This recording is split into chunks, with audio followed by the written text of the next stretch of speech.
Hi there. I'm with my friend and fellow photographer Jessica Wallach, and we do a weekly meeting just to talk photography. And this morning when we were talking, we both have the same light. It's this, the little Manfrotto. I don't even know the numbers, but I'll get it and I'll put it in the post. You saw Jess has hers too. And as we were talking about it, she hasn't used hers yet. Is that right, Jess? No, I just haven't experimented much with it, and I'm really curious what other people have found. And I haven't done much either, so I'm not taking the role of expert here. I'm just taking the role of here's what I've done and what I liked and didn't like.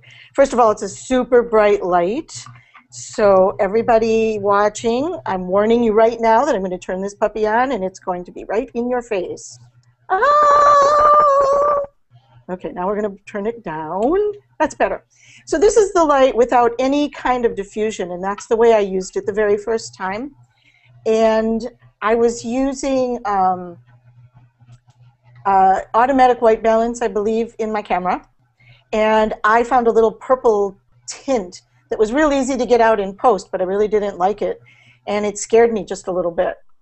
So you had asked what my experience was. That was my kind of my first experience.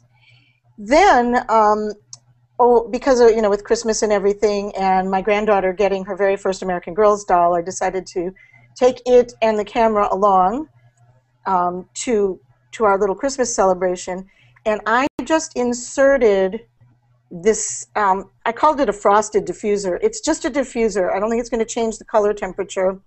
And there's a slot at the end here, and you put it in, and there's a little knob down here where my thumb is, and when you get there, you just push past that, then it stays in. And mine seems to have a coating on it that isn't flat. Do I take that off? Yes, I must have already done that and forgotten that I did it, but yes. And yeah, you're right. There was a plastic coating on it, and I peeled that off. Oh, see, I can do it right here, everyone. Yep, there you go. Oh, it's on both sides. I must say that when I shot with the diffuser on, this panel in like this, I really liked the result. I also had learned to custom white balance, which I did that night. So it could be the combination of the two. I found that it lit my granddaughter, her mother, and the doll really well. I mean, it was enough light for, well, we'll call it 2.5, because the doll isn't quite a third. But, I mean, so a group of people, small group, sitting together close, this works really well. It was awesome light, and I did not have it all the way up. It would have blinded them. And this has a flash. I have never been much of a flash photographer. That just isn't my style. When I do extra lighting, it's always continuous cold lights. So although I have plugged the sync cord in and I have made it flash, and I've taken a few pictures that way, it's just not my thing. And I don't see myself using it that way, or at least not much. But using it as a continuous light, it was great because I was doing video in between the stills because she has 2 younger children who were acting like little crazy people. So I was, I was taking video and I was taking stills, and that continuous light was just absolutely fabulous. So I plan to test with it a little more this week. It also came with 2 other of these filters. I don't have mine, but Jess might have hers there. One is lighter and one is darker. One is CT something. It's an orange, and one's clear, or less orange. It's less orange, yeah. They're warming filters. Exactly, and I haven't played with those at all yet. Nothing. So what I did, I've used it a few times. I can't remember the first time I know I used it. And then, I think I went to a concert. It was a concert at my kid's school. So, and mostly I was taking stills because I was running out of battery. I meant to take lots of video. And they had someone doing video, so I didn't feel the need. And I'm someone who likes to turn things all the way up, so I blind people with my lights often. My mom kept saying at Christmas, put it down, put it down. And then I also used it Christmas morning, and I have some video I shot with it, and I found that I could be at ISO 1000, and I could shoot at between 4.5 and 5.6. I'm still figuring out what shutter speed I can shoot with the mirrorless camera, even though I've had it for a year or almost a year. So that's what I did. I didn't use a filter. Carol and I will post some of those photos. I noticed, Carol, that you're using it this way, and I use mine this way. Tell me about your choice. Oh, I haven't actually used it this way yet. I have it configured this way because I was encouraged over the holidays to purchase a microphone for a project that I'm doing. Mm-hmm. And I was trying to figure out how I was going to mount both a microphone and my light. And the project that I'm working on, that I bought a microphone for my camera, is a single person. And I think in this configuration it'll be okay. And then I'm using a flip bracket that I had before. And a flip bracket, you know, it comes under the camera, up, and then it can flip, or it can just go straight up. Yeah. I'm probably going to put the microphone on the arm straight up, but there isn't quite enough space to mount this. What happens is the bracket is like right there. And I thought, oh, I'll be clever and I'll put the mounting here. Well, there is no mount here. There's only a mount here and on this side. So I'm going to try it in this configuration, and there's a chance, I guess, someday. I think you can chain these by connecting two of them. This might end up going that way at some point. I don't know.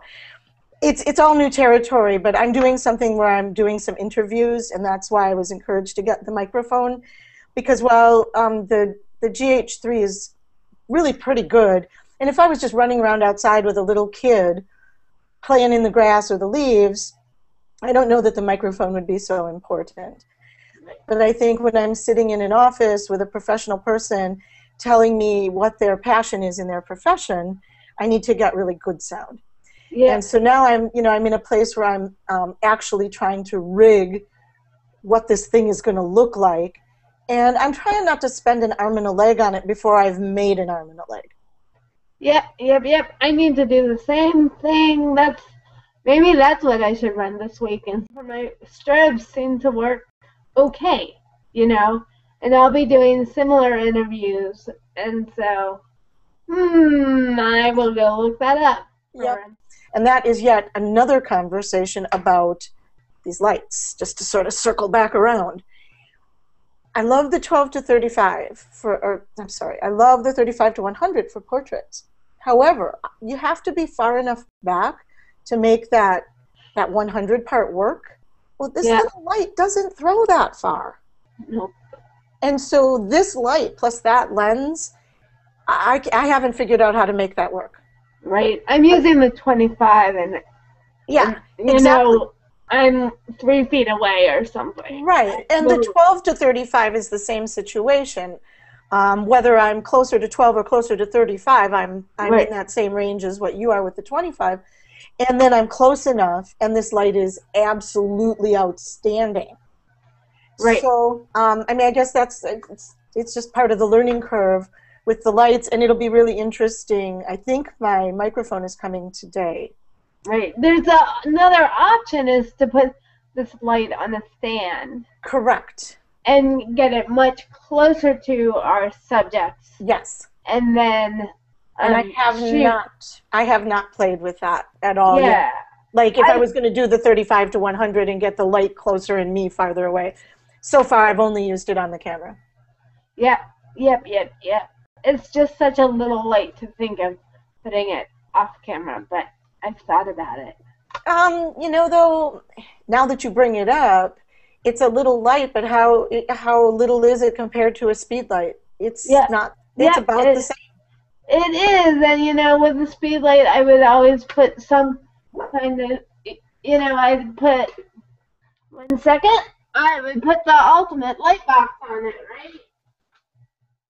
This one too, the DLC, and when I got this one,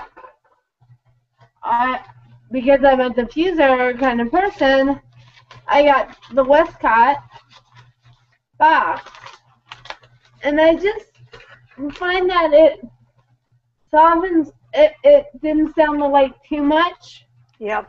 And it's hard to keep it on there. And I think it's why I didn't even use this this little diffuser panel at the beginning, because I was afraid I'd lose too much light. But this one doesn't seem to cost a lot of light loss. It just spreads it out a little bit, so it's not so much bright dots. Evens it out, I guess. And that I'm liking it so far, and I plan to use it at a wedding that I'm doing on Sunday. But I'm going to have to bring my cold lights along for the posed pictures, because I'm going to want to light the group a little better than that. Yeah. Interesting. Anything else you figured out? Rob was saying that if you get close to a wall, you get funky. You know, I experimented after he said that, and you know, I put my hand up, and then I did the light against it, and you can see a little bit of a rose of light pattern in the shadows. But how often do you actually line your clients up against a wall and shoot them as if it was a jailhouse photo? I used to in the beginning, but I don't anymore. I don't anymore either. So that's just like a kind of tip to tell people. Yeah. You always bring your subject away from the wall. Right. And even at this wedding, I'm sure we're going to be cramped for space a little bit, but I'll still find a way to pull people away from things that would create that super harsh shadow. Right. And then I'll have these other two lights along. But what I am going to do is I am going to push this light. I'm going to see how much I can do with just this. And then, of course, when I run out, I've just got to, I'll have my other lights there. They'll be set up. We'll just bring them. But so I'll have a lot more probably to say next week at our meeting, because I'll have really pushed this little light like crazy. And then I believe that the intern that's shooting with me from Will's office is going to bring one of the quantum ring lights. I was hoping you were going to say that. This light, it's not brand new to me, but it's new to me doing weddings. Yeah. And then add a microphone, and then add the GoPro. That's a lot of new gear. Yep, that's what I was thinking. And they're, like you said earlier, they're not there to pay you for video. You're not there being paid for video. Correct. The video, anything I get of video is a bonus. Anything I don't get is no big deal, because my job there is to get the stills of the day. And I haven't lost sight of that at all. And my fear is if I add too much new equipment, my focus will be on the technical and on the equipment and not on the bride, the groom, and their family. And that's wrong. I mean, it's not my style of shooting. So I have to make sure I stay true to who I am and to what they hired me for. So it'll be very interesting to see how I end up configuring this wedding. I'm fortunate that I have an opportunity on Friday.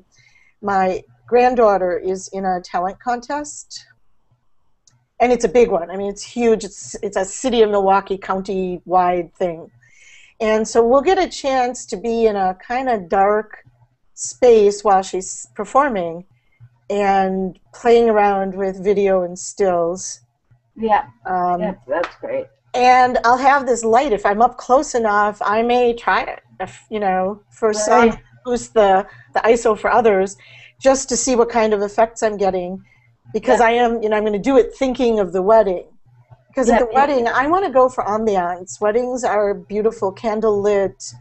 It's purposefully being done at sundown. So it's out over a lake, and there's this whole bank of windows, and the sun will be setting right outside there. And all of the guests are at an angle to that so that the sundown light is streaming into the room. I don't want to spoil that with too much artificial add-on light. I want to make sure I capture a lot of that ambiance light. Right. It's so different from flash, where you would set your shutter speed to capture all that, and then your flash would just light your person with the cold light. It just is a part of that mixed natural lighting. Yes, it becomes part of the scene lighting. Right. I was noticing, though, that like a flash, because it only throws so far, so it lit my daughter, but then the Christmas tree, it didn't light at all. And so, even though it was only like a foot away, right? And so sometimes it won't ruin the mood, and sometimes it will. It depends on how close to your light it is to your ambient light. Exactly. No, right? And you'll get a beautiful sunset and people close, but candlelight, it might be too bright inside. Yep. And we're just going to have to play some of that by ear, because that's the nature of a wedding. You don't know really what it's going to be like until it's happening, and then you just got to get it. Yep. So, I mean, I am really thrilled with this.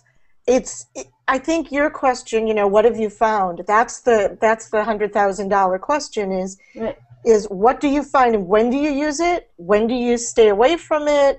What little things, because like every piece of gear has a personality, sort of. What's its personality? When should you be trotting it out, and when should you be turning it off? And that's a part of the learning curve with these lights, because, I have this one too. I bought this a couple years ago as an accent light. Ooh, I've never seen one like that. Yeah, it is really a videographer's light, and it too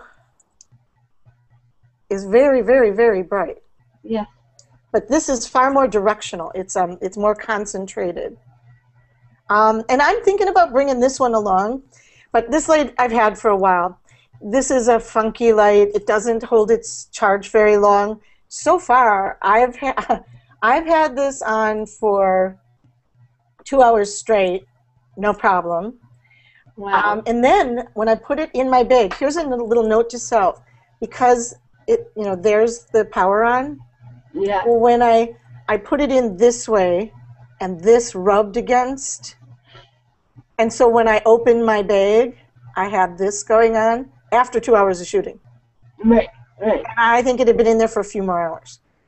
Yeah, I think I did that too, and so I charged it, but it didn't charge it enough, so it ran out last night.